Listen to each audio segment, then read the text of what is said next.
Hi, everybody. Welcome to the Hunting Illinois podcast. Today, we're going to be going over a few segments. So we're going to start off with the hunting report with Dan, where we'll go over all different lotteries and seasons that are open up right now. Then we're going to have the outdoor news with Curtis, where he'll give us some updates about some news that's going on. Then we'll have our overall body episode where we'll talk about all the new things happening at Hunt Camp. So even if you learned about Hunt Camp before or even attended Hunt Camp before, we're doing some things different this year. And we have some new prizes and things and partnerships that we're really excited to talk about. So stick around for that. Then Lauren will have an interview with Matt, the dog trainer from Overall Retrieving, and he'll be at Hunt Camp as well. So we're happy to have him as a partner once again this year. So we'll talk to him about what's going on with him and the prizes that he's offering this year for some dog training. And then I'll end the episode with my Tales from the Outside, going over bizarre hunting stories. So look forward to that. But first things first, we're going to start off with the hunting report with Dan. How now, brown cow? How now, brown cow? All now, brown cow, the deer's near, the duck is stuck. How now, brown cow? How now, brown cow? Well, we made it. Hunting season is finally here. The statewide Illinois squirrel season opened on August 1st.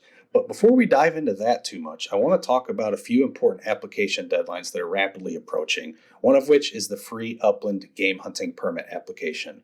That application opened on August 1st and concludes August 31st, so you still got some time to get that application in. For this application, you can choose up to 6 different hunt areas with 4 hunting dates for each of those hunt area choices. You can apply online at the Illinois DNR's website, links in the show notes below. If you're like me, you like to do a little bit of homework before you submit an application like this, so I highly recommend checking out the Illinois DNR Public Lands Hunting Reports that you can find on the DNR website. They really break down and show you what species have been historically harvested at a site. And what that can really help you do is basically narrow down which sites you're interested in applying through this free upland game permit. While you're looking through those public land area hunting reports, scroll down to the bottom and you'll actually realize there's an entire separate report just for waterfowl harvests. And that comes into play at this next application we're going to talk about. So the public duck and goose lottery opens here shortly from August 16th through August 31st is that first lottery period. And again, I highly recommend looking through those public lands hunting area reports so you can see what the historic harvest is, what the pressure's like, and that can really help bolster and give you better chances in that lottery, so you're not wasting your selection. A couple other important deadlines to keep in mind. If you're interested in fall shotgun turkey permit, the second lottery is currently open and closes August 25th. The third lottery for the Illinois deer firearm and muzzleloader application is currently open until August 15th. One more quick deadline before we get back to the show. The second lottery to obtain a site-specific dove permit concluded on July 20th. However, the remaining permits are now available on a first-come, first-served basis until August 25th. Now back to the show.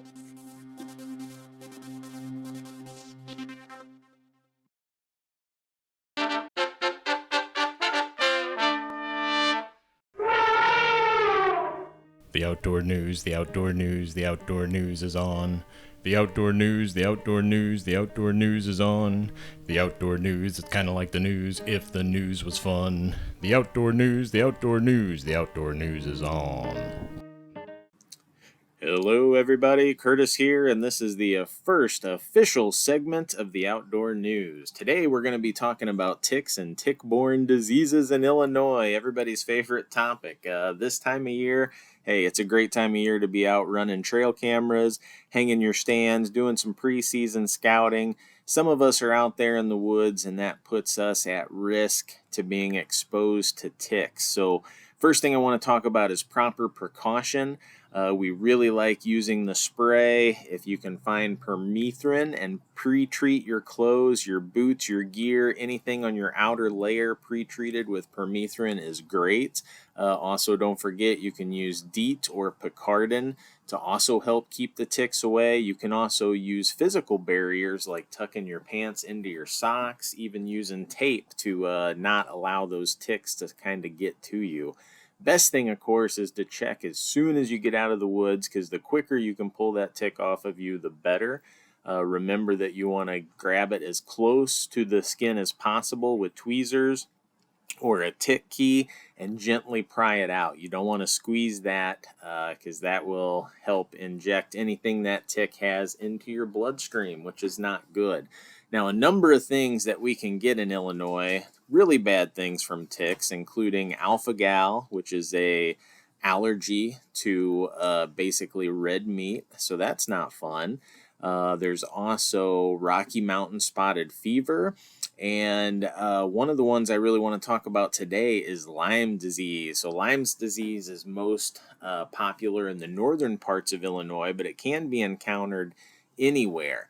And this is a disease carried by the black-legged tick. So each species of tick kind of carries its own horrible thing that it can give to you, and the black-legged tick can give us Lyme's disease.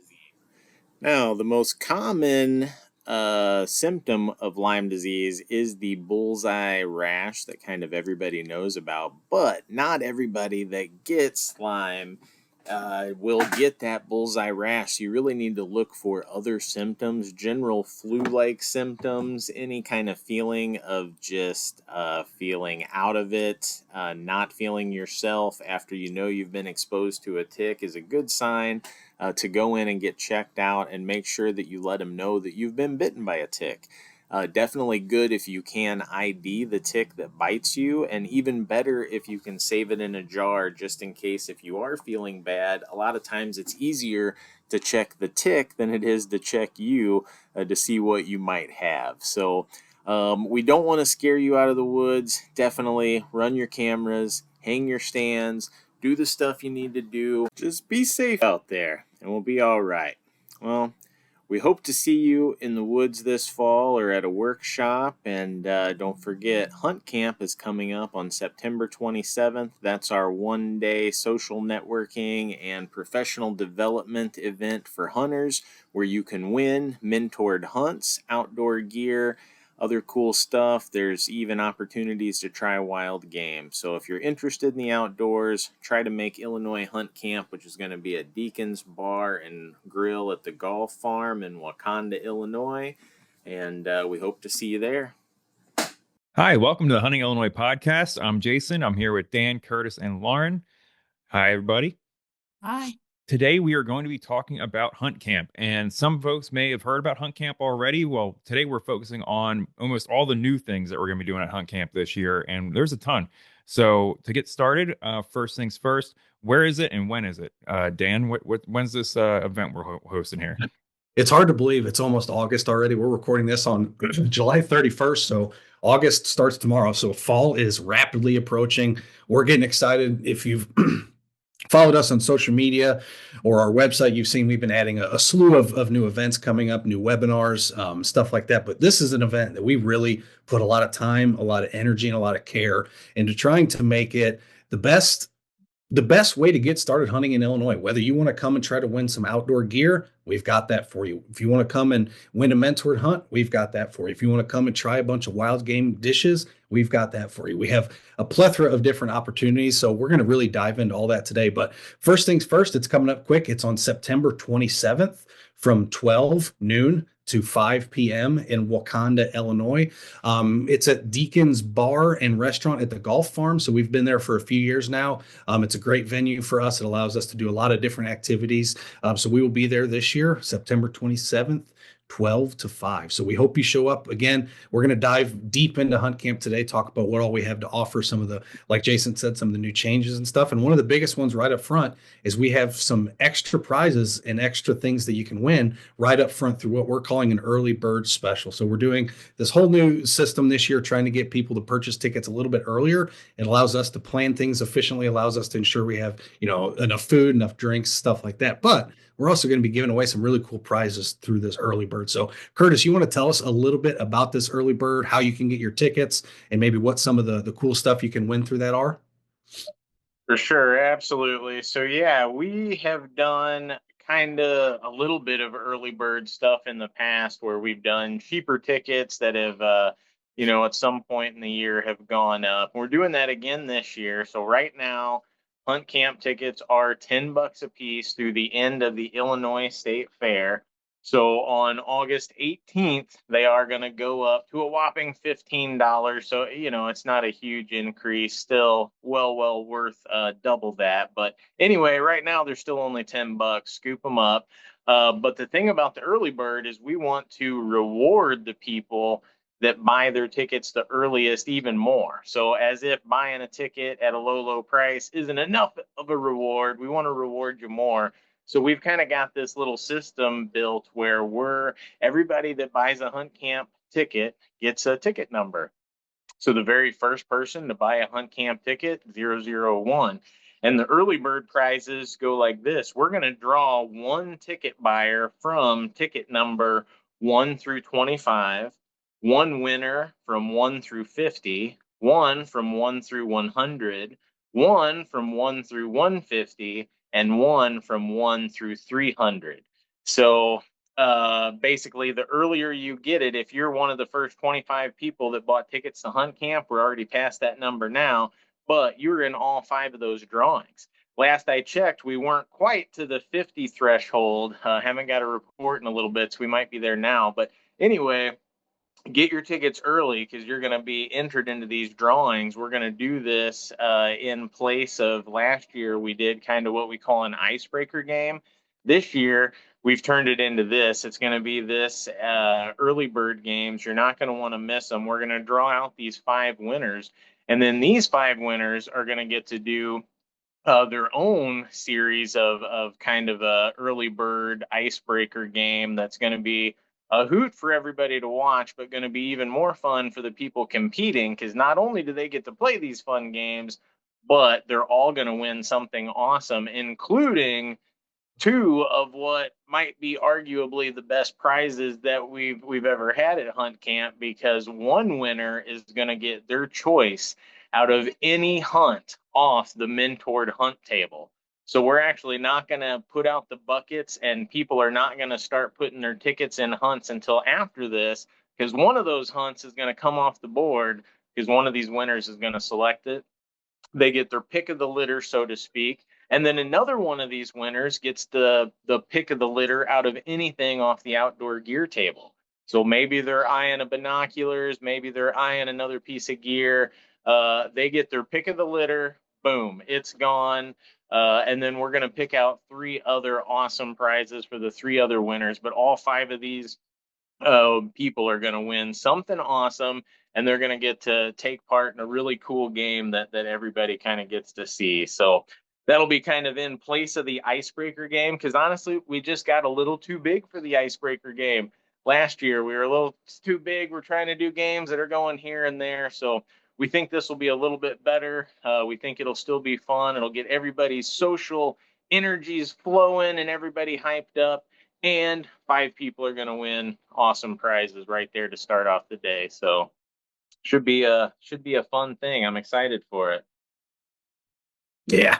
We're really excited about this new kind of mechanism for getting ticket sales earlier. But again, one thing I really want to push, and we've kind of talked about it a little bit of giving away these hunts, giving away outdoor gear and stuff like that. But even if you're not looking for that, maybe you're just looking to learn a little bit more. The amount of education stations that we're going to have at Hunt Camp is hard to find at a singular event. Whether you want to learn about trapping, whether you want to learn how to map read, whether you want to learn how Pheasants Forever operates, how some of these other organizations operate, you are going to be able to interact with people who've been doing this their whole life. And so that's one thing we really want to push. And I'll throw it back over to Curtis because he says this in a very succinct way.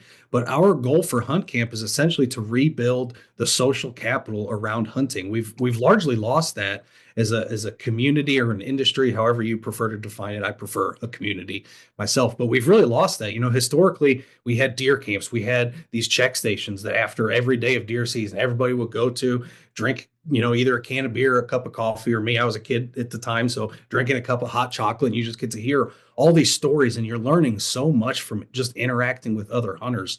And so that's one thing I really want to push right up front about Hunt Camp is, yes, we're giving away a lot of really cool mentored hunts. We're giving away a lot of really cool hunting gear, whether it's a crossbow, whether it's, tree stand type stuff, whether it's camo, you name it, we're probably going to have it. But the opportunity to meet like-minded hunters and just interact with people is huge. And that was one thing we learned really early on with this program when talking to a lot of our participants is they just don't know how to get started. They don't have anybody in their social circle that they can bounce ideas off of, that they can ask questions to. And that's what we designed this event to be, is to bring everybody together in one place at one time and to be able to have those conversations.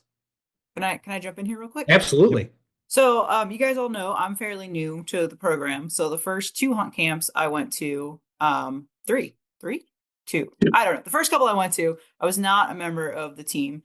The first one I walked into, my husband actually had us go to, and I was like, "Oh my God, what am I walking into? Like, what is this? Like, I don't know." And I was really pleasantly surprised. Um, if you're not sure, if you're listening, I mean, if you're listening to this, you're probably fairly familiar with our program. So, we're a very welcoming community. We try really hard to make sure everybody we work with is also very welcoming. But if you're kind of on the fence and you're not sure, like, just come. Like, if it's worth it. You're going to meet people. You're going to talk to people. You have a question that you're like, oh, I don't know if this is, worth an email. Like, just come, just ask, talk to people. I met people at the first one I went to that I still talk to. I mean, I texted somebody I met at the first one. I texted her yesterday. You know what I mean? So it's a good community. It's a good way to get going. It's great to see local organizations that are actively involved, that we work with, like Pheasants Forever, for example. Um, Even if you don't win a mentored hunt, there's a good chance you're going to find somebody local to you, who'd be willing to take you out. It's not a guarantee, but there's a good chance you're going to find somebody who's interested in what you're interested in, who'd be willing to hang out with you and take you along. So, and if not, there's a good chance you're going to find somebody in a similar boat. So I very much recommend it. Just from both sides of it, having seen Sure, both, I sure. think that's No, helpful. that's a Yeah. good perspective. Yeah. Yeah. No, it's amazing. It's very similar to our workshops. It was the type of thing that we're seeing happening at our workshops where after the end of the day, I've seen like I remember talking one of them at those planes, there was like two young girls and then an older guy. And the older guy had his places to go, but no one to go with, and the two young girls didn't know what they were doing. And then they ended up chit-chatting, they were exchanging numbers by the end of it. And it's like people that off the street you'd think would never talk to each other. And then by the end of this day, they were friends. And then we saw that happening and we're like, how can we make this even better and bigger? And that's where kind of one of the many seeds to what Hunt Camp became was that entire aspect of building this community. And yeah, I mean, this it's not even you don't even have to relate to us or come. It doesn't No, have to right. be us. We don't have to do the heavy lifting at this point because the community can grow so quickly. When there's 100 people in a field chit chatting about hunting, networking is just going to happen. You're going to be Yeah, I playing mean, a stupid game, and then you comment about someone, and then next thing you know, you'll be sitting there chit chatting about your dogs or something else.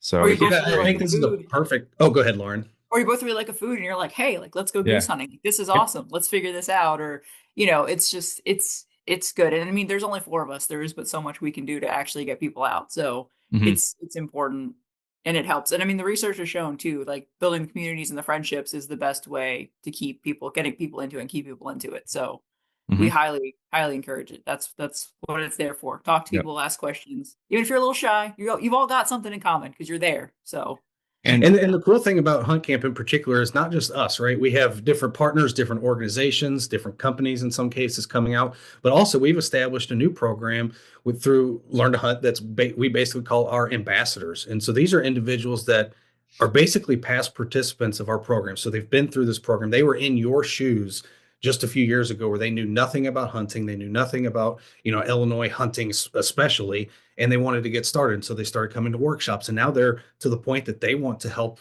teach and mentor the next generation. And so just because you may not interact with us at Hunt Camp, there's going to be a lot of ambassadors there, and they will be pretty easy to identify. They'll be wearing blaze orange vests. You can pick them out of a crowd pretty quickly. But again, these are people that are in your local Not community. if you're a deer. Yeah. And so definitely pick the ambassador's brains while you're there. You don't have to just find us. Obviously, if you find it, we're happy to talk. But a Mhm. lot of ambassadors have a really unique perspective because they come at it from an entirely different viewpoint. A lot of us grew up in hunting, obviously not Lauren, but we grew up around the outdoors, grew up hunting and fishing. And so to a lot of us, this just becomes natural. We don't really even think to ask some of the questions that a new hunter may ask. And so interacting with these ambassadors is a great opportunity just to, again, meet like-minded people who are willing to help and want to help new people get involved just as much as we do. Mhm. yeah, and they've all got varied interests too. It's not like everybody does everything, so it's good. It's good. You can kind of find somebody, you know, who matches you. It's nice. So, and if they don't know, the ambassadors know each other, so they can help each other, help you kind of find who you're looking for too. So, And I like that our partners aren't just there to promote their different programs, which I enjoy, and they have great programs, and you should learn more about their programs. But we're putting them to work, like they're doing the education tables for us Mhm. too. So it's not just you should go to their tables, not just to learn about their programs, but they're also going to teach you how to read a map or how to go pheasant hunting and various Some things. little So technique, tactic. Yeah, yeah, yeah. and they'll answer your questions. I mean, yeah. they know. I mean, hunters and trappers are very like it might look a little intimidating, but there's not really a dumb question. Like if you don't know, you don't know. So just ask. Hmm.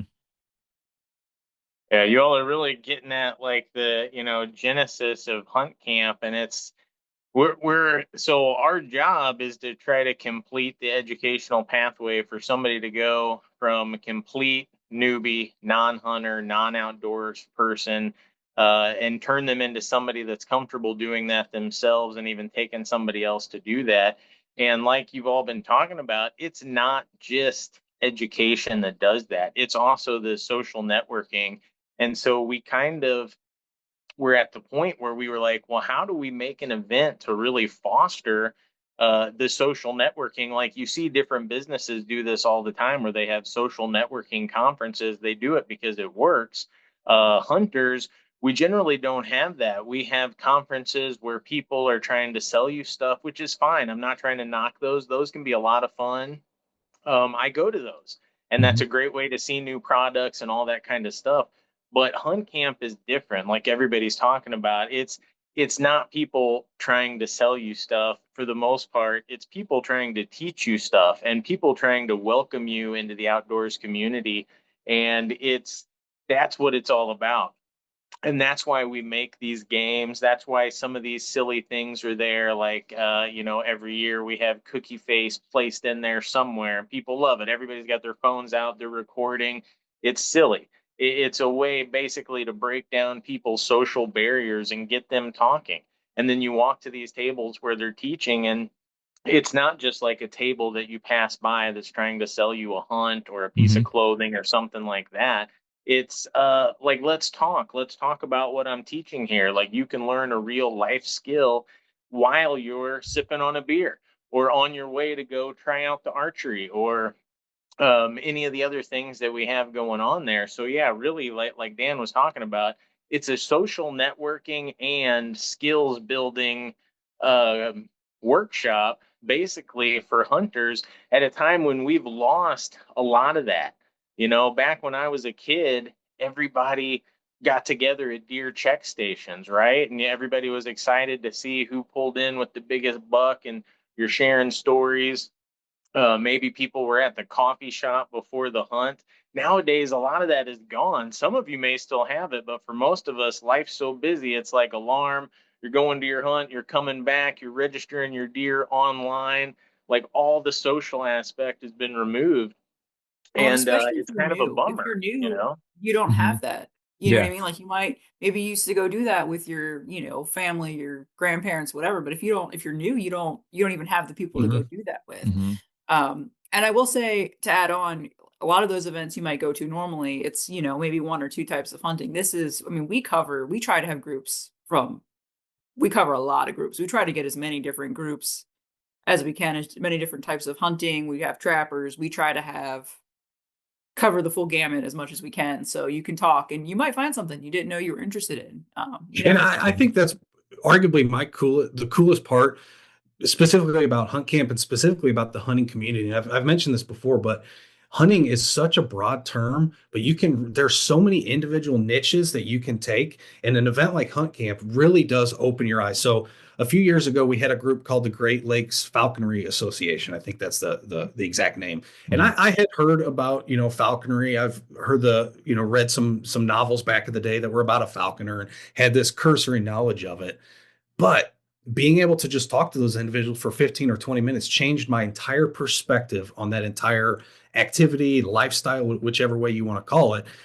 It's a lot more intimate than I ever thought it was. And so, like Lauren said, even if the hunting that you like to participate in or that you're interested in participating is very niche, chances are we're going to have something at hunt camp that's relevant to that interest. And oftentimes, even if you're just a deer hunter, you may open up and you may realize, hey, maybe I want to try this squirrel hunt. Maybe I want to try a duck hunt. Ooh, upland hunting. Maybe I do want to give that a try. And so it's a great place to not only meet neat people, win cool prizes, but learn a lot.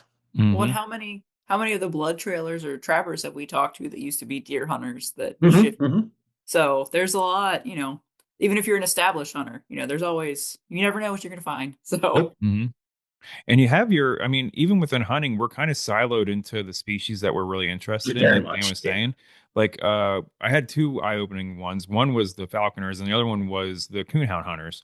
And the fact that they really don't even there's this field. The majority of them are doing field trials, and they're out there nonstop all night long.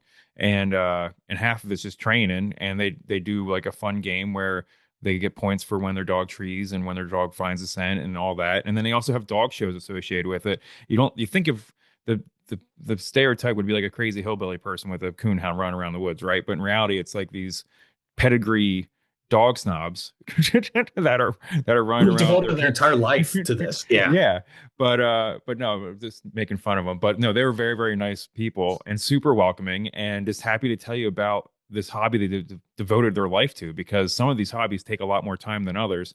So it's just such a interesting niche of people that you can just educate yourself on and to get rid of the stereotype of what you think these people are like, and seeing how much they care about what they've devoted their time to. Yeah, absolutely. And we've been very lucky at the individuals we get to come out to hunt camp in terms of the groups and organizations and things.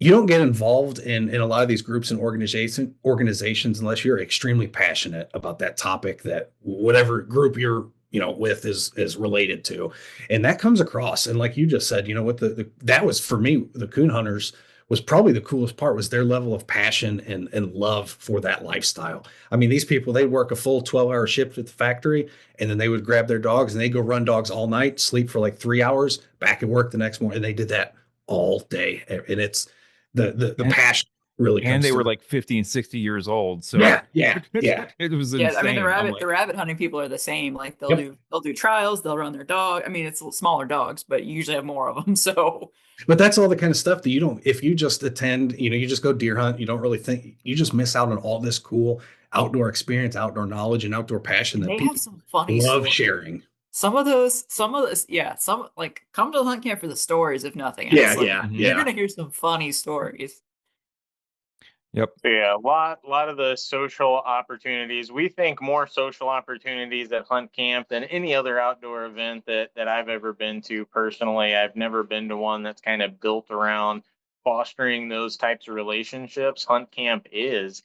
But other than that, finding out about all the different groups that are in the area that may interest you, that's another way that you can further meet more people that even aren't at hunt camp. Maybe you do talk to Pheasants Forever because you're interested in upland game.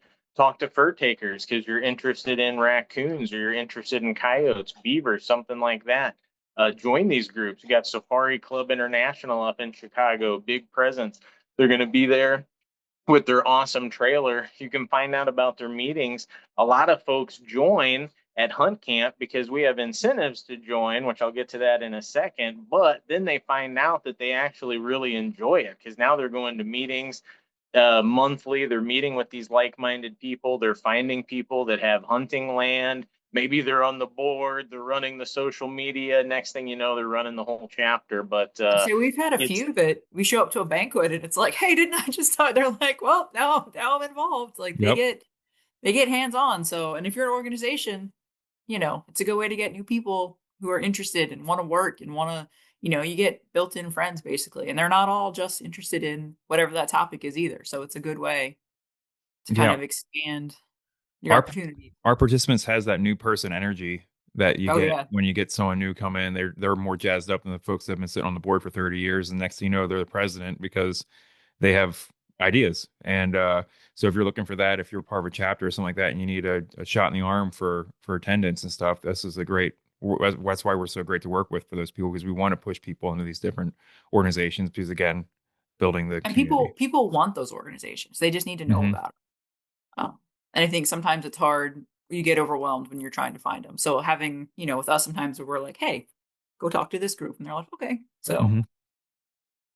And yeah, the social aspect is great, but I feel like we glossed over a little bit the educational opportunity. It's also a full on outdoor education day where, like Dan mentioned, you can go learn about map reading, you can learn about trapping from people that do it, experts in the field.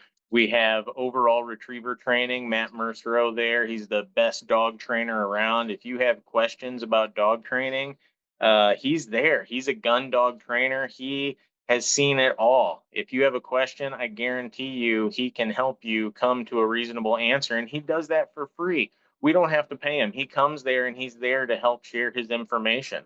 Um, He'll also give you his card because he is an awesome trainer. And if you run into a brick wall beating your head against and you're like, hey, my little velociraptor is not listening to me.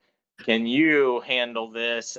Guess what? He sure can. But we got him at Hunt Camp. You can also learn all about duck ID from people from the U.S. Fish and Wildlife Service. They're going to have all their ducks on a stick. I know you What's might cool be about that is hungry. not just looking at pictures of ducks, but looking yes. at actually preserved specimens so you can see what it actually looks like. Yeah. Yeah, museum study skins. They are for reference purposes only. They are not a snack. I will not make that mistake again. Sorry about that one, Mallard. But anyway, no, they'll be back there so you can practice with your duck ID. I mean, all of that for the price of the ticket, I'm saying worth it. But we haven't even mentioned one of the most popular aspects from last year, which we're expanding this year, and that's the wild game. So last year we started with the a couple different sections where people have an opportunity to try wild game, which a lot of us, that's why we're in hunting, right? Because the food is good. We want to have good, healthy, sustainable, local meat. We want to have meat that's different. You know, how many times have you eaten groundhog or beaver or squirrel? Well, hopefully, we're going to have all that at Hunt Camp. We don't know exactly what types of wild game are going to be there, but we've got two different sections of wild game tasting built into Hunt Camp this year that we're super excited about. One is going to be run by us, Learn to Hunt, and that's going to be appetizer sections. We haven't solidified our dishes yet, so we're not going to be talking about exactly what we're going to be bringing, but I promise you it's probably going to be something pretty good. I don't want to say promise, I guess, because we haven't made them yet, but we have a good track record of We do. making very edible wild game dishes that people seem to enjoy. So I Hey, have what full what faith what did we that we're make going to last continue year? that. I did a goose and Guinness. No, I did goose pastrami. What'd you I did guys? a pheasant white lightning chili. It's a regular. I did a regular deer chili. Yeah, and I made two things. I made pate, which is something Mhm. I never made before, so that was fun. And then I don't remember what the second thing was. There's been too many. I think it might have been. We've been cooking a lot of wild I game said lately for everything was Venezuela. gone. Yeah. Yeah, Everything it was was all Oh yeah. gone. gone. Yeah. I know. I didn't get So any of it. yeah, I no, it didn't was either. Yeah. I I was didn't at the either. archery station. I didn't get any of it, but I heard it was good. Hmm. And that's just the first one. And then probably the second wild game tasting event is even going to be bigger, more popular. That's going to be with our ambassadors. And we've got a little competition for them. Like some of you have seen the old, well, I'm sure it's still on, but the Iron Chef style show where they have these competitions. And so we're going to have a Iron Chef style competition, but the caveat is they have to use wild game or wild foraged food. So a good majority of these ambassadors, which you can check them out, they're on our, we'll link to it on this podcast, but on our Hunt Camp, we have a Hunt Camp specific web page. And on that web page, there's a tab just for our ambassadors. And I think Lauren and Dan both mentioned them. We've got 16 awesome ambassadors, pulling them up on the screen right now. Some of these are like the who's who of up and coming outdoors people in Illinois. Like no joke, I have no doubts that in some of these people in probably 5 years are going to be well-known names in the outdoor community. Like they're just setting Illinois on fire, and some real awesome outdoors people. And like it's mentioned, most of these folks just started hunting not that long ago. So they have went through all the same things that a lot of you have probably went through. They've had the same questions, and they're there as volunteers. They're not getting paid. They're there to volunteer, and they're happy to share their experiences with you. And they're also happy to help you on your journey to help you get to where they are right now. So really awesome. Check them out. And a lot of these folks are going to be making some signature wild game dishes for this Iron Chef competition. And you're not only going to get a chance to sample these dishes, but then you get to vote for your favorites, because we are going to have some fun prizes for the winner. So should be a good time. 2 different chances to try multiple different types of wild game. What might you try at hunt camp? I don't know. Groundhog, beaver. I don't know. The sky's the limit with this group. I mean, look at these pictures. These folks. I mean, it could be alligator, nutria. I don't even know. It could be stuff not even discovered yet. It's going to be a good time, though. I promise you that. What was your all's favorite dish from the ambassadors last year? I didn't get to try a bunch of them, and I forget exactly whose dish it was. It was either, I think it might have been Ivan, Freddie or Ivan, somebody in his crew made Jaime, something. maybe. Was it the What's that? mole? Was it the mole Yeah, with yeah. That Jaime? I was think was at least Jaime gave me it. I don't know. Yeah, it was Yeah. Jaime. That was definitely probably my favorite of the I bunch. say the deer barilla, that was very good too. I Yeah, mean, I mean everything was so they were all good. like I had something with chicken of the woods. It's so like everything was really good. And I had again, what my was husband really occasionally would cool, just be like, "Here, try this," and then run off. So I yeah, had and what I full find plates. really interesting about specifically this kind of Iron Chef activity is so many of us, myself included, we get stuck in this rut with cooking the same things over and over and over and over again, to where you may have 15 or 20 meals that you just routinely cook in your house. I tell you what, I have already added several from last year's ambassador meals, just literally just looking at them, taking it to, oh, it's that easy to make that. Okay, well, that's going in. And so you're getting to try, and it's a very diverse crowd, especially our ambassadors. And so you're getting to try flavor profiles that you may never have ever tried before. And so it's a really cool way to not only expand your palate, but also to get some really cool ideas for different ways that you can utilize wild game that's not just, taking a steak, wrapping it in bacon, throwing it on the grill, which is delicious. I won't lie. But after a while, you can try some different things. Yeah. Yeah. I think were those Oh guys, yeah, did one of them say they're using their mom's recipe? I don't remember. I think I remember them I saying something can't, about some yeah. mom. Probably. It Anyway. wouldn't surprise me with Yeah. that crew. probably so. Yeah, there were some awesome recipes, but it's just like I'm starting to feel like one of the late night, on the game show network. What's the network where they're Yeah. selling QVC. like, but wait, Yeah. there's more, Yeah. because it's like, I The old mean, Billy where Mays. else? Yeah, where else? Hey, rest in peace. But anyway, Yeah. where else can you go to a place where you're getting an outdoor education day, a social networking day for outdoors people, and you get to try multiple types of wild game, all that's included with the ticket price. Like, you don't have to pay for any of this stuff. This is not like the carnival where you pay to get in and then every single ride is $1. Every game is $5. If you want to pet the dog, it's five. No, it's like everything like is included there. You could come and not even bring $1 with you if you want. I mean, we encourage you to bring some money because Deacons is open. A lot of people do end up going there for beverages. It is a full bar. They do also have accessory food. So if you Mhm. try all that wild game and you decide you want a dessert, guess what? You can zip on over to Deacons and do it. The only other thing you can really buy at Hunt Camp is kind of joining these organizations like we mentioned about. And guess what? Most of that is done online anyway. If you want to join Safari Club, Fur Takers of America, Pheasants Forever, you could do it right on your phone. You don't have to bring cash money. That's elective, but it's definitely a good idea to do it at Hunt Camp, especially this year, because anybody that's been to Hunt Camp before knows that we end the year every year with this big competition, barrage of competitions that we call the final showdown. It's always fun, it's always a blast, and somebody always walks away with an awesome prize. This year, that is times 3. So instead of one awesome prize, we've got 3 awesome prizes thanks to 3 awesome sponsors. So first off, huge thanks to the Safari Club International, the Chicago chapter. They've sponsored the final showdown. It's really their baby. They've sponsored it since the very first hunt camp. They invented it, you could say. They're still in there this year. They're going to have a Rossi lever action 22 is one of the prizes. This year, we're very excited because the Kane County chapter of Pheasants Forever, they're like, man, I dig what Safari Club International Chicago's doing.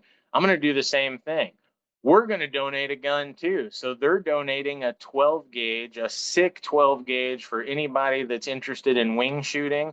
We're going to have that is going to be one of the prizes for the final showdown. And then our newest sponsor that just joined a few days ago, we're super excited about Shields out of Springfield. Got all the hunting stuff you could ever imagine. They love the final showdown. They're throwing in a super sweet hunting crossbow. So I do not know a ton about crossbows. I just know I looked at it and I'm like, wow, this is a sweet looking crossbow. Yeah, And I yeah. read the specs, looks really good. Maybe Dan or Jason that knows more about it can talk about it, but a sick little hunting package crossbow donated by Shields. So 3 awesome prizes for the final showdown. We've always had just one winner. This year, 2025, we're going to have 3 big winners. And the only way to get into the final showdown is, like I said, joining one of those groups. So if one of those groups strikes your fancy, or if all of those groups strike your fancy, join them all. The more you join, the better your chances are going to be to win something cool. So while that's not mandatory, obviously, we definitely encourage you to join these groups. And then some people do it just because they want to win something cool. And then, like we mentioned, 6 months later, they're running the whole chapter. So you just never know. You never know. Never know. I actually really like that crossbow. I looked at it. It's Well, the big thing I like about it is it's got the crank, right? And so yeah, that's one of my wife got a crossbow and I've hunted with it occasionally. Like there was one year I hurt my wrists where I couldn't draw my vertical bow back at all, and I hunted with it. And one of the biggest challenges I had to decide was, do I want to try to cock this thing either in my stand or on the ground beforehand? And all these little things, you're like, well, it doesn't really feel safe either way. But it's got this, it's called like a silent crank or something, Jason, mhm. right? Where you Yep. literally just turn the handle, it's built into the crossbow, it automatically cocks it for you. You don't have to do this whole rigmarole of trying to like put your foot through a loop when you're wearing your big boots on top of a little tiny tree stand platform. And yeah, so it looks like a very nice setup. I really like the bare bones look of it. Like so many crossbows are kind of bulky and have a lot of plastic on them, and this one looks to be a little bit more bare bones and it's lighter. And for me, who's going to be walking a mile in, Sure. sometimes I like the lighter crossbows, and also you get too much weight in the front on some of them. That if you, like it, that's why it's the inverted ones that are $2,000. If you ever hold them in the store, you almost laugh because of the weight distribution of that design. But it looks like it's well distributed. The reviews on it, I'll throw up the photo they sent of us of it, but I think it's like 4.9 stars with like over 200 reviews of it and everything else. But lightweight, has the crank. It's fast enough. I think it's like over 400 feet per second. So yeah, no, it's just an all around really nice entry bow, and people call it entry bow because it's not a $2,000 bow. Right, But right. it's a bow that I would actually pick to purchase personally. It looks like a really nice bow. For sure. It's not a low level bow at all. This is No. a really good hunting bow that if somebody wanted to go in the store and buy a good hunting bow, but not drop 2 grand, this is definitely one that they would look at. So Yep. you got all your bases covered in the final showdown, whether you're interested in a really sweet shooting, plinking, squirrel hunting 22 lever action that not many people have. Got you I covered. love lever actions. Like you want to It's feel like so a cowboy, satisfying. Yeah. like mechanical. Oh, it's so fun. Like it's All-purpose shotgun that could hunt everything in Illinois, or a crossbow that opens up. I mean, Illinois, let's face it, it's a deer state, and archery is king. And if you have a crossbow, you don't have to spend the amount of time you got to practice with a vertical bow, and you can be a very efficient hunter with that. And this is a great one to do it. So I I don't know. I couldn't imagine 3 better prizes for the final showdown than those 3. So those 3 groups knocked it out of the park. park, in my opinion. Yep. Absolutely. And but before we move on too far, I think we should give a special recognition to occurs to the Illinois Conservation Foundation. So they're a group that's really helped us a lot through Hunt Camp, and they are providing food. Obviously, we're going to have the wild game tasting, but since this event does run from 12 to 5, that's standard lunch hours. They provide hamburgers, hot dogs, that kind of thing. So we're going to have food, grilling the whole time. We're going to have drinks, side dishes, that whole shebang. And again, we're talking $10 if you get your ticket during the early bird, or $15 if you happen to wait a few more weeks.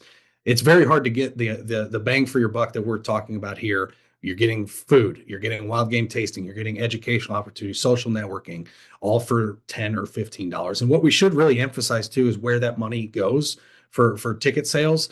We're not trying to raise money, right? So what we do is about 2 or 3 days before Hunt Camp starts, we take all that ticket money and we go on a shopping spree to Shields, and we buy hunting and outdoor equipment that, guess what, is going to be given away right at Hunt Camp. So all that ticket money is basically allocated right before Hunt Camp to the giveaway tables. And that gives you a more incentive to buy your tickets early too. So that way you have more funds to go buy gear for the gear table instead of having someone pay at the door as well. So make sure you're getting your Yeah, tickets we now. should mention that. Like we did at the door this year, it is going to be 20. So definitely buy your tickets online. And the reason we did that is exactly like Jason and Dan just said, is that we're not trying to make money. So we're not wanting money from Hunt Camp. All of that money goes into prizes. And so if you just do it at the door, it makes it harder for us to turn it in prizes. We still have some ways to do it. We get creative Mm-hmm. and we can do it, but much better if you buy those things earlier. And buying them the earliest, like now, is even better because it gives us more options to do with that money, including potentially use some of it to purchase some other hunts to go on the Mhm. table. So we're currently working on that. Don't have anything to announce yet on that, but good incentive for you to, if you're thinking about going, hey, the tickets are only $10. Scoop them up right now. Scoop them Can up you for even all get a your Happy Meal friends. for $10 these days? I Probably don't think not. so. You I can't get mean, lunch. probably not with a toy. Yeah, You If it can't was get a breakfast at non-toy McDonald's for option, maybe 15 not. bucks anymore, man. it's insane. But yeah, so we're super jacked about it, as you can tell. A lot of work to still be done to get prepped for it. We're still looking for hunts. We're always in the process of securing more mentored hunts. So if you're listening to this podcast and maybe you're to the point, hey, maybe I would like to take somebody on a mentored hunt, even if it's just taking somebody squirrel hunting for their first time. There's always people that are going to be super interested in that, and it doesn't have to. Obviously, hunting is where we really like to push, but these outdoor experiences don't necessarily just have to be hunts. Last year we had a DNR fisheries biologist who basically donated a day out with him, where a little boy who, or a son and his father, won, and they got to go shock walleye out with this fisheries biologist and see how that process is. We had some birding experiences. So if you're just interested in becoming a better naturalist, so a lot of what we try to push for is mentored hunts. But if you're willing to donate an outdoor experience, maybe you're a good forager, maybe you like to go out and mushroom hunt.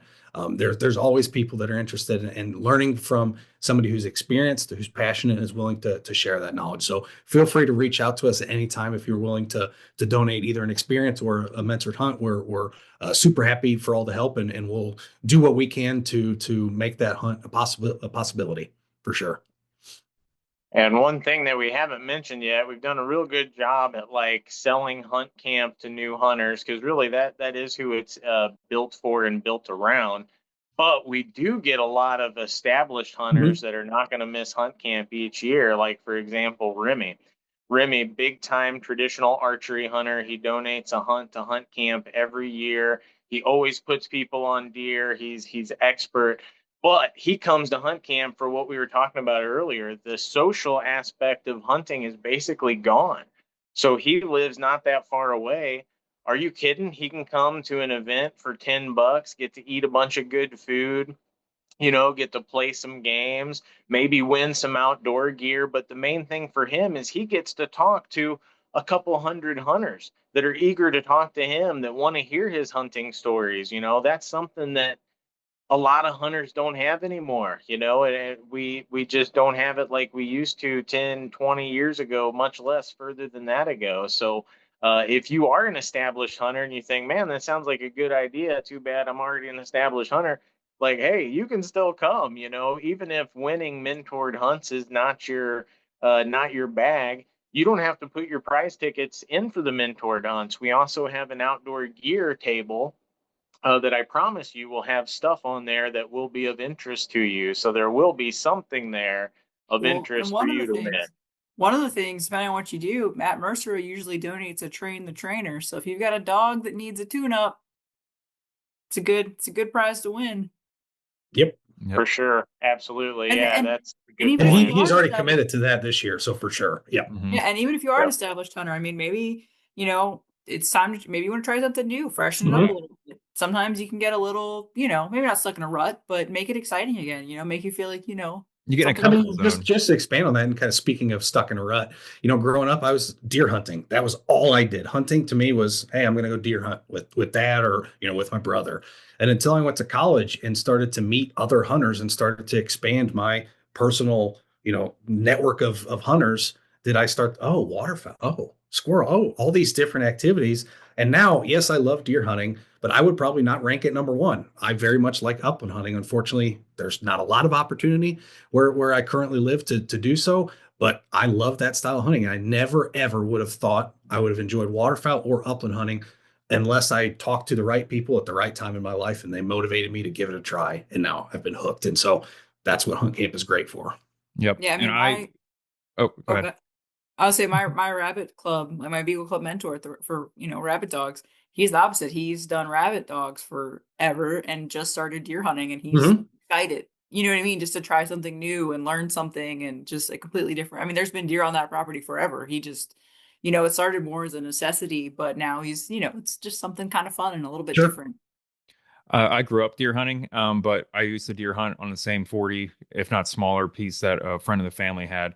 And I hunted a tree stand that eventually, I remember putting it up with my dad when I was 12. And by the time I was 20, the tree had grown into the tree stand.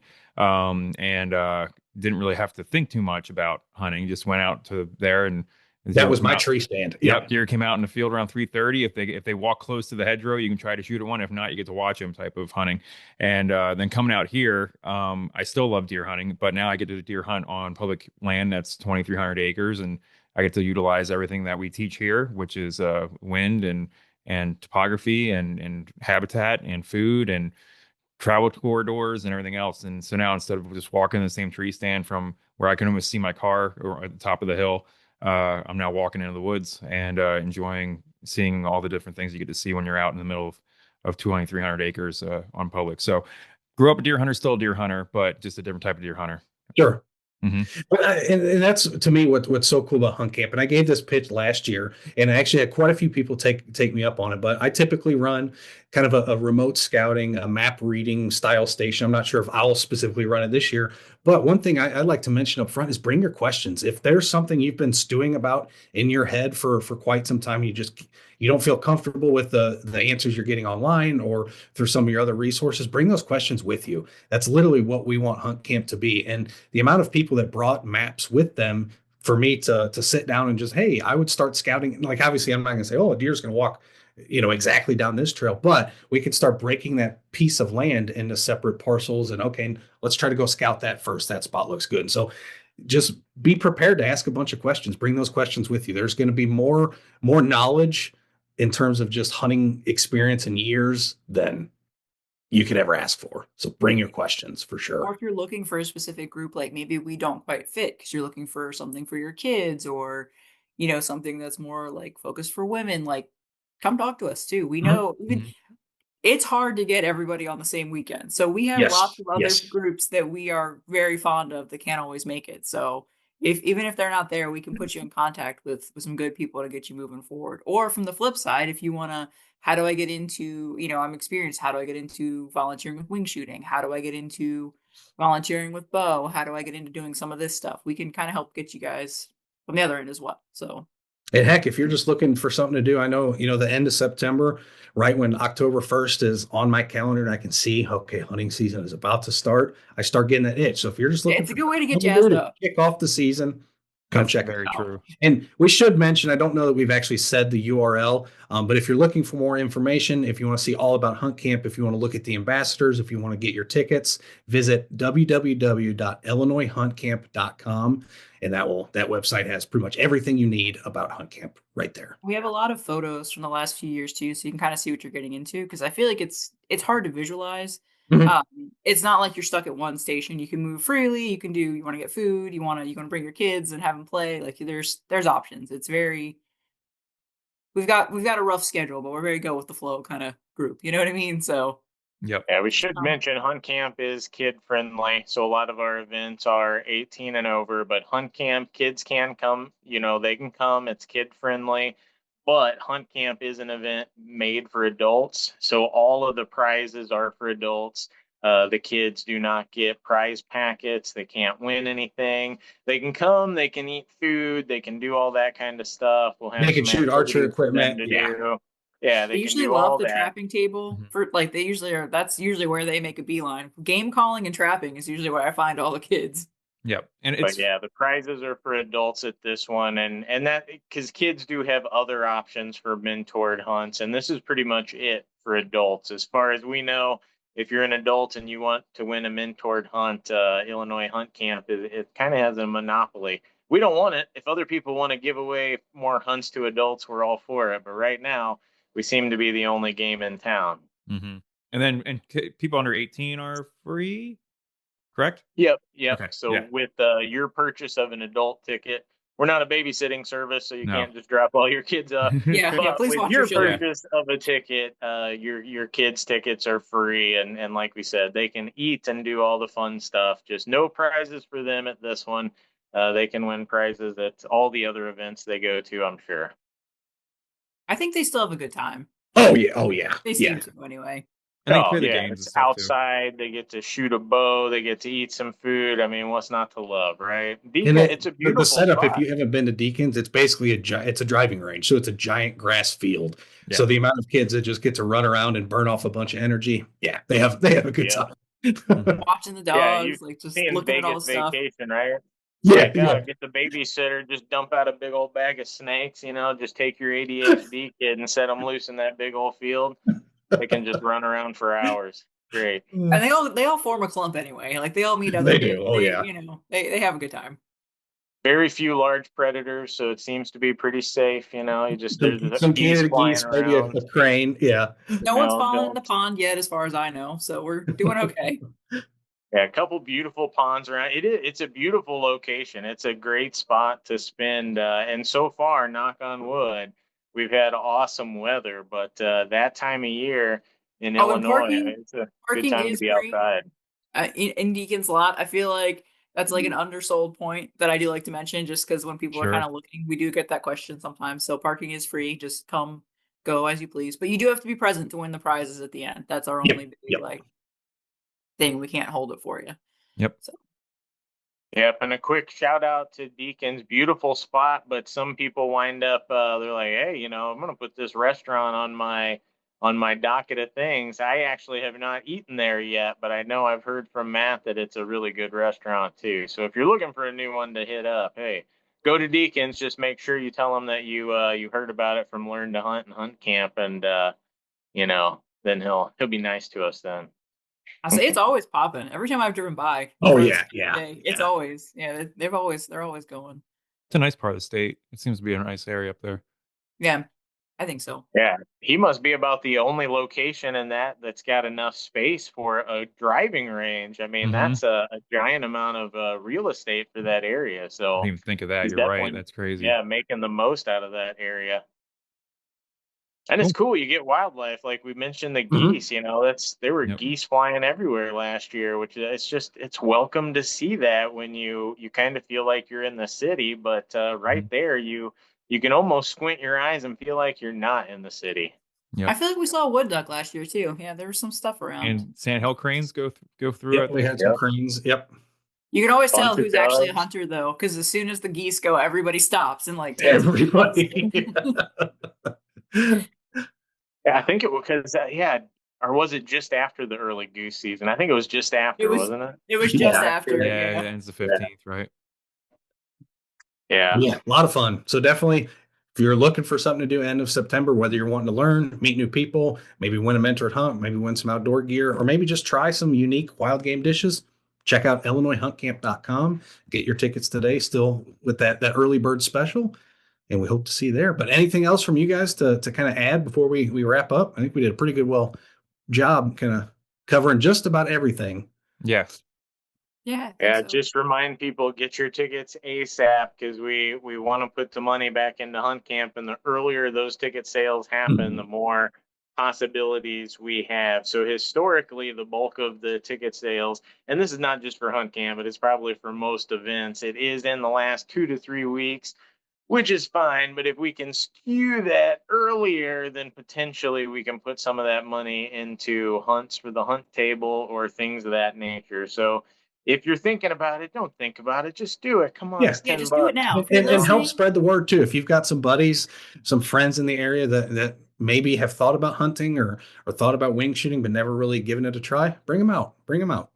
it's very low pressure. Just come hang out. Yeah, more fun with groups. So definitely get your friends to come, but don't be afraid to come alone. I know We have a last year lot we of people talked to that come several alone. Yeah. people. Mm-hmm. That's And just like, honestly, hey, I have never, I don't even know if I'm supposed to be here. I've never hunted before in my life. I'm just interested, and I'm like, no, you're in the right spot. This and is a place to start. So worst case, come that's find one fine. of us. Tell us roughly what you're interested in, and we will find you someone to Mhm. talk to. Like Mhm. you know what I mean? Like we will set you up. So be prepared to make a friend. Cool. When and where is it at, Dan? It is at Deacon's Bar and Restaurant at the Golf Farm on September 27th from 12 noon to 5 p.m. And that's in Wakanda, That is Illinois. in Wakanda, Illinois. Sounds good. Awesome.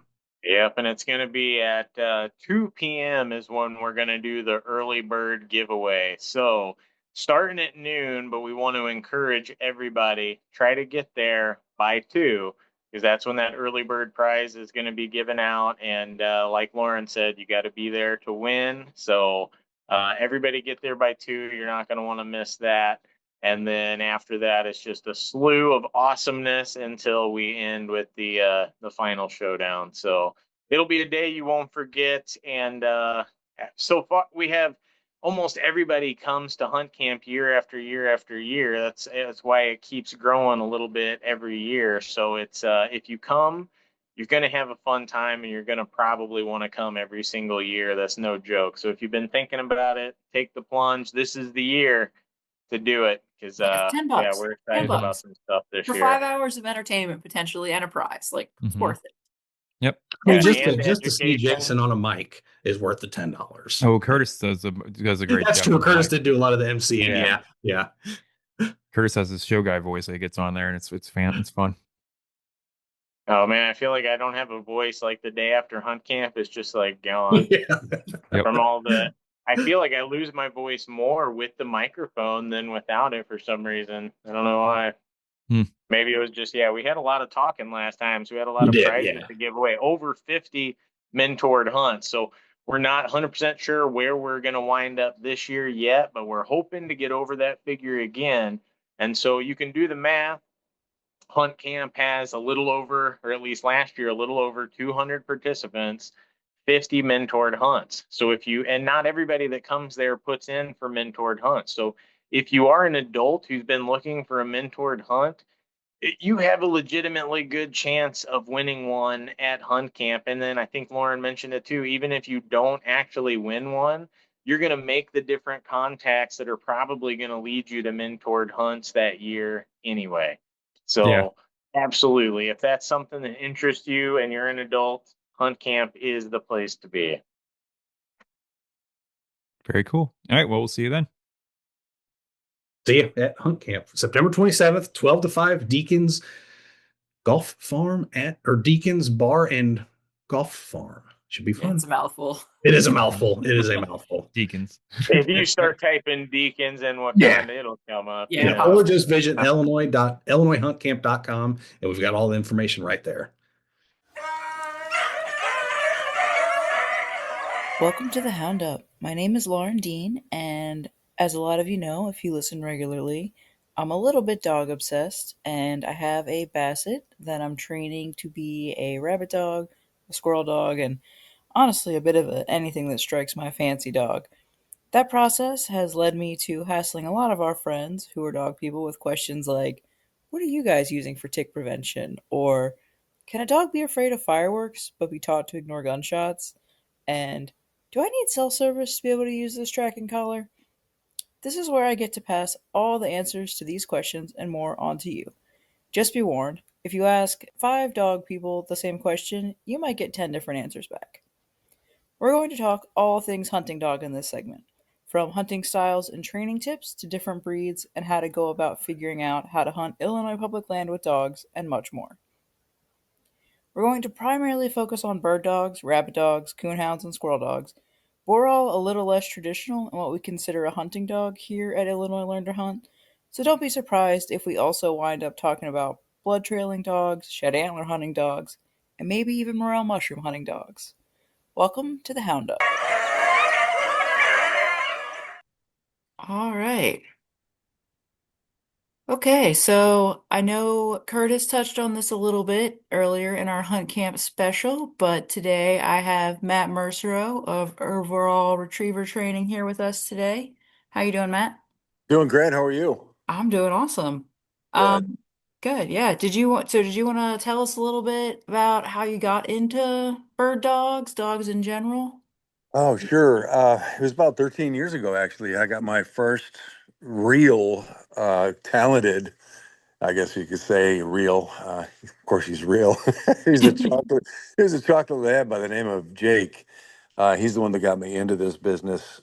Started training him for both the hunting and hunt test fields. We got into some of the competition hunts. Found we both had a pretty good well, we kind of had a talent for faking it till we make it, if you will. Hmm. I mean, that's Before I knew important. it, we were making it, and we had people asking us to help them train their dog. And 2016, we had to become professional trainers in the hunt test game. If you're bringing more than one dog to the line, you're considered a pro. And I guess the other qualification would be if you're starting to get paid to do this, you're considered a pro. So there you have it. I turned pro in 2016. That's cool. I didn't know Jake was your first guy. Yeah, Jake was he belonged to a good friend of mine who was coming home from college. He had to downsize a little bit. So I bought Jake with the understanding that this gentleman was going to help me train him. I had never done any formal training in my life. In fact, at that time I had only been upland hunting for about 7 years. So I was fairly new to the sport, and learning as I was teaching was probably one of the best things that could have ever happened to me. It was definitely a life-changing thing for me because it opened me up to, well, I became part of Pheasants Forever. Lake County Pheasants Forever is our chapter. We've been around for 18 years now. Yeah, you guys are Uh, great. you would thank you. I appreciate that. Yeah, we like you guys. We we You guys became do a a hunter. lot. We appreciate it. Yeah, well, we became hunter safety instructors.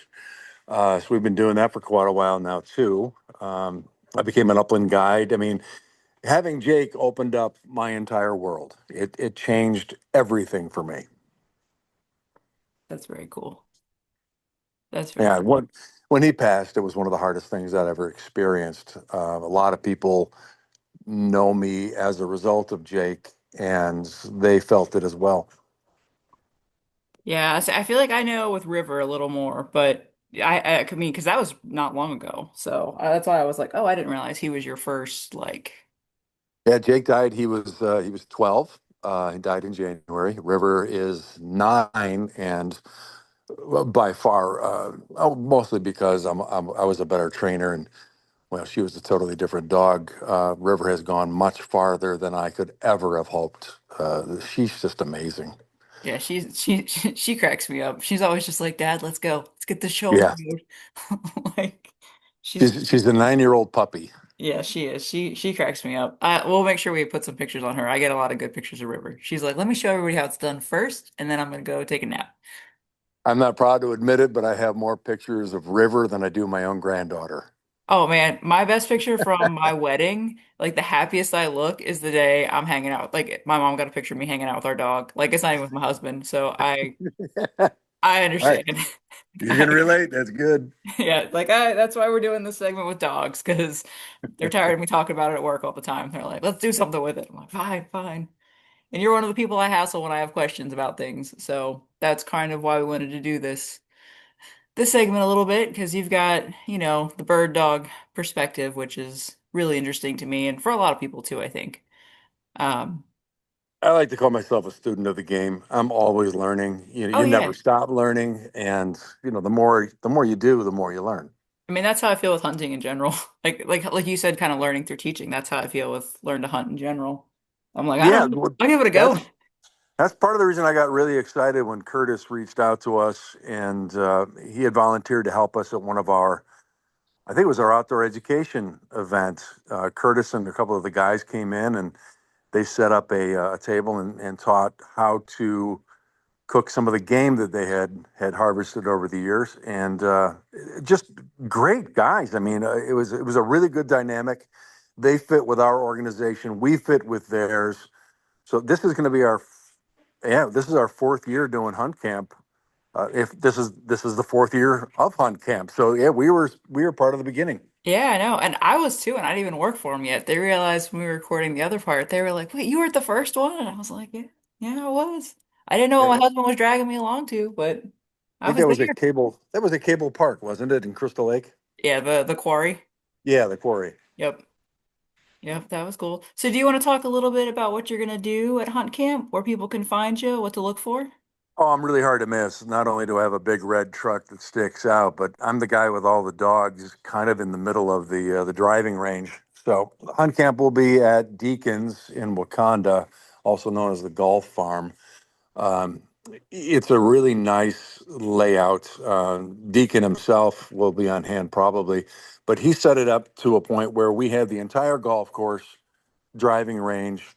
So we're kind of in the middle of all of the action, and I will be running dogs. We'll be doing some demonstrations on marks and blinds, and if anybody has questions about obedience training and things like that, we're there for the Q&A, and we're also there for the demonstration.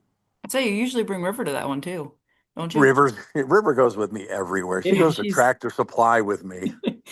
That's funny. I remember the first one you were at the first one they had at Deacon's, I was talking to you and I was like, "Oh, are these your dogs?" I think was it Jim was running dogs or something, but you're so freaking tall. For everybody listening, Matt is so incredibly tall and I am so not. I couldn't see his hat because he was standing like close. So my husband was like, "Yeah, you idiot. Like that's the guy. Like his hat it matches the truck." And I was like, "Oh God." Like so yeah. So go talk to Matt. His dogs are amazing. They know what they're doing. It's really cool, especially coming from a hound perspective, because I mean, the hound guys are gonna get mad when I say this, but like a lot of the hounds, you kind of just throw them out and they teach each other, Like there's more to it than that, but that is like the gist. Watching you guys with the bird dogs is kind of amazing, Oh, thank especially you.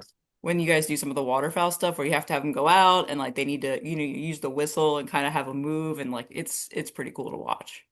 Yeah, we did a lot of that at the Working Dog Workshop. We invited people to come in and run their dogs on a specific setup. They could use the setup any way they wanted to, but as they ran dogs, I was on hand. There were three or four of us that were there, including our buddy Rob Copeland, who was our judge for the event. We're all offering advice on how to improve certain things, lining or marking or whatever they had, even line manners going to the line.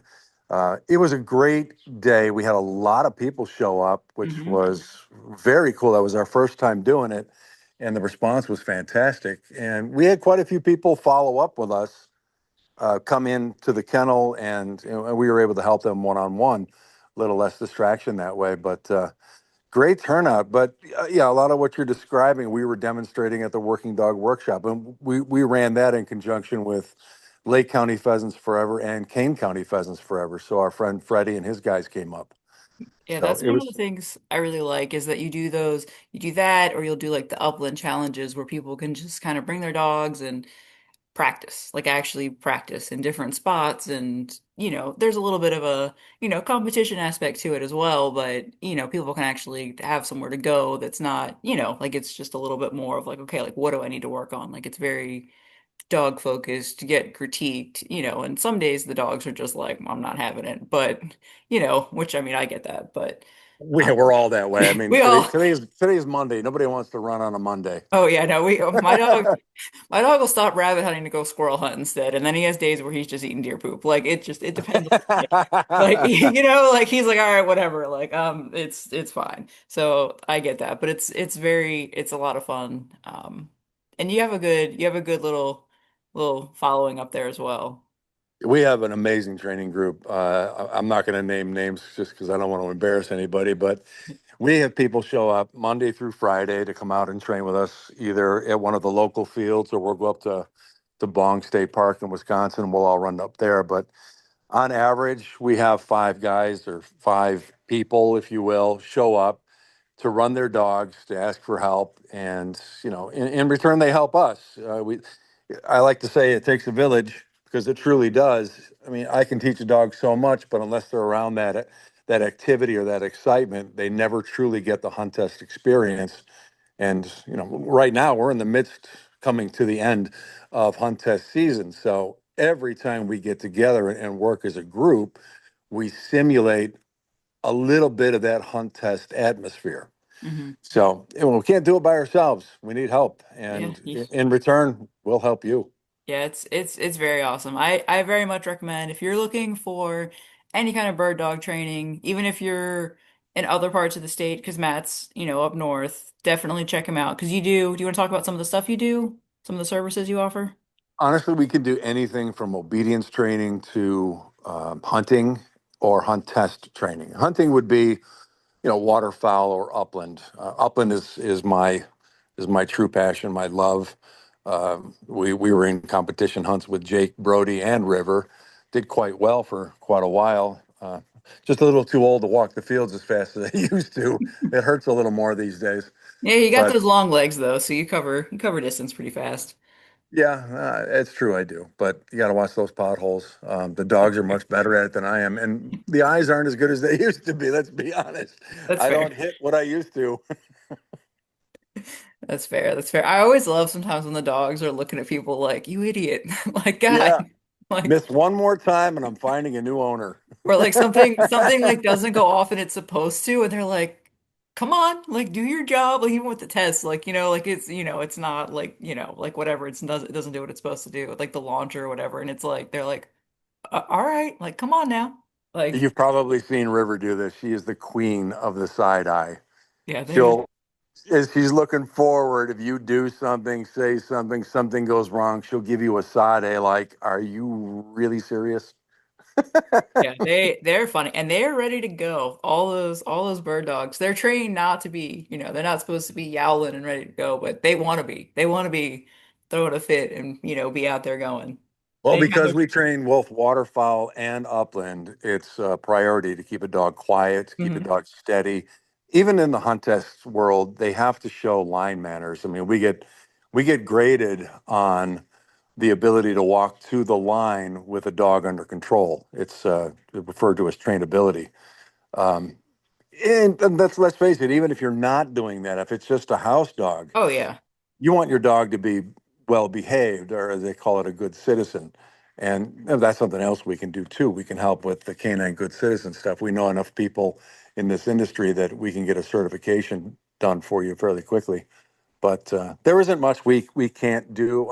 I rarely touch on any type of behavioral issues, but I do offer up advice. And I have, like I said, I've got a ton of contacts in this industry. I can refer somebody to the right person just based on who I know. Hmm. Nice. So did you want to talk about you donated 2 hunt camp prizes? Is that right? Yeah, we've got 2 of them. We're offering up. We did this last year too. We offered up a train the trainer service where if they happen to win this, they have the ability to come in with their dog, and we teach the handler how to teach the dog. Then they go home and do their homework. They come back the following week, and then we assess how far they've gotten. If they're doing well, we move on to the next level. If not, we find another way to teach what we're trying to accomplish. So we'll be donating that, and we're closely affiliated with Richmond Hunt Club, or the Hunt Club of Richmond, as they're called now. Not only do I guide there, as of this year, I'm a member. So I'll be donating a hunt for two with 10 birds. That'll be part of the, I think Curtis is putting that in the auction, if I'm not mistaken. I think so too. Yeah, I believe so. I just wanted you to So, talk it up a little bit. I don't know. He's in charge of all that. The hunt camp's his baby, but I'm just like, while yeah. you're here, rather than So me kind of reading it. it'll be a hunt for two plus the birds, and I'll be the guide with my dog. And if you have a dog of your own that you'd like to bring, we can talk about it as long as your dog honors uh, and is well behaved. We can run your dog as well. And if there's a problem with that, we can fix it by training them. Yep, it's yes, it's hanging out with Matt's fun. You always learn something, and it's always fun to see the upland. You guys have upland and bird. You guys have some fun dog We opinions. do. Like I said, it's very different than the hound people, and I love hanging out with both because it's so different. Because you guys, I mean, for the most part, a lot of you guys bring your dogs inside. Like you do kind of like what I do with my hound, and the hound guys are like, "You're crazy," and I'm like, "He's fine." They get a Like bath first, but yeah, they go in the ex house eventually. exactly, like he's fine. No, But there's no question. We are truly blessed to be doing what we do. I mean, not many people can say that they love their job, and I truly do. I love what I do for a living. me too. But we're lucky. Yeah, 100% lucky. Yeah. So, do you have, I don't know, if you had a tip for somebody who was interested getting started with dogs, any kind of dog hunting or just something they could do at home, with their dog, anything you'd recommend? Just, That's really subjective. The one thing I would say, there are a lot of people buying puppies right now. Start them immediately when you get home. And if you have questions as to what that means, that's part of what I do for a living. yep. So happy to help any way I can. Yep. The overall retriever training, will link everything below. And like I said, even if you're not in the state, you can send your dog up to Matt. That's what Curtis did. We've had dogs. I've got a pup in right now. His name is Bolt, Bolt. He comes from Pennsylvania. We've Oh, had nice. dogs from New York. I mean, we get dogs from all over the country. Well, Yep. equal opportunity trainer. That's what we are. You're like, we'll take them. Yeah, that's very cool. That's yeah. I love it. I love hanging out, seeing who's gonna show up, what kind of dogs are gonna rock up.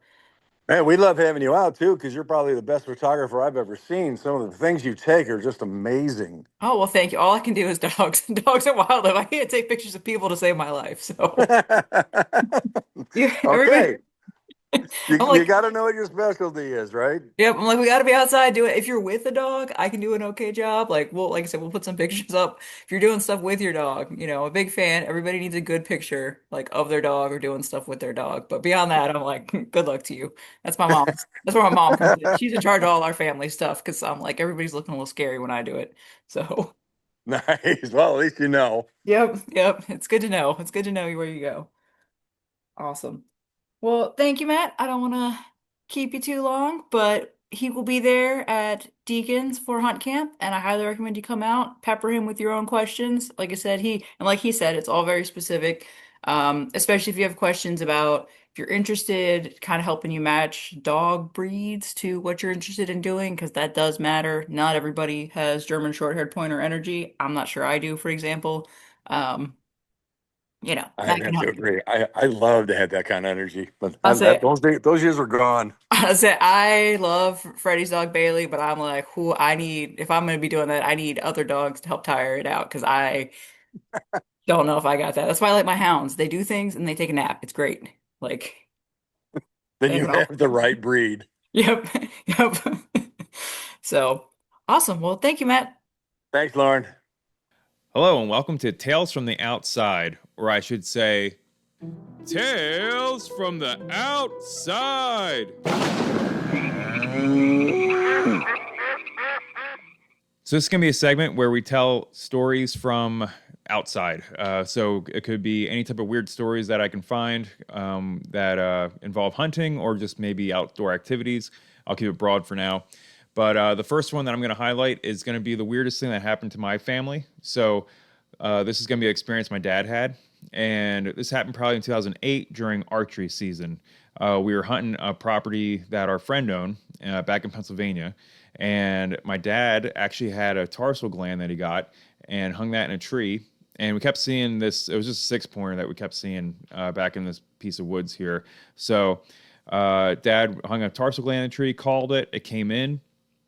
He says that its ears were back, like it was going to fight, and then he was able to shoot it, and it ran away and didn't make it more than 40 yards. It ran into a thicket, and then it fell over dead. And when he got down to investigate it, he realized that he made a good shot on it, but when he got over to the deer to start looking at it, its antlers went from being up to one was like broken off and was actually like hanging down across its face.